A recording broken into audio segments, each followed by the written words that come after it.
ചാരുമൂട്ടിൽ വഴിവാണിഭക്കടയിൽ മോഷണം നടത്തിയ പ്രതികളെ നൂർനാട് പോലീസ് അറസ്റ്റ് ചെയ്തു.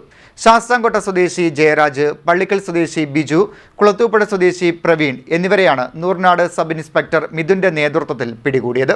ചാരുമൂട്ടിൽ വഴിവാണിഭക്കടയിൽ മോഷണം നടത്തിയെന്ന കേസിൽ പ്രതികളെ നൂർനാട് പോലീസ് അറസ്റ്റ് ചെയ്തു.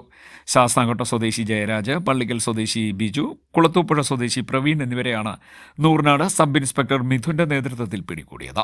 ഈ മാസം 12-ന് വി ഹയർ സെക്കൻഡറി സ്കൂളിന് സമീപം തുണികൾ വിൽക്കുന്ന വാഹനത്തിൽ നിന്നും വെളുപ്പിന് 1 മണിക്കും 3:30-നും ഇടയിൽ ഡിക്കി തുറന്ന് വിലപിടിപ്പുള്ള തുണിക്കെട്ടുകൾ മോഷ്ടിച്ചു കൊണ്ടുപോകുകയായിരുന്നുവെന്ന് പോലീസ് പറഞ്ഞു. രാവിലെ കച്ചവടക്കാരൻ നൌഷാദ് കടയിലെത്തിയപ്പോഴാണ് മോഷണ വിവരം അറിയുന്നത്. തുടർന്ന് സമീപത്തുള്ള CCTV ദൃശ്യങ്ങൾ പരിശോധിച്ചപ്പോൾ പ്രതികളായവർ തുണികൾ എടുത്തോണ്ടു പോകുന്നത് ശ്രദ്ധയിൽപ്പെട്ടു. ഇതിന്റെ അടിസ്ഥാനത്തിലാണ് കേസെടുത്ത് അന്വേഷണം ആരംഭിച്ചത്. പാലമൂട്ടിൽ പ്രതികൾ വാടകയ്ക്ക് താമസിച്ചിരുന്ന മുറിയിൽ നിന്നാണ് അറസ്റ്റ് ചെയ്തത്.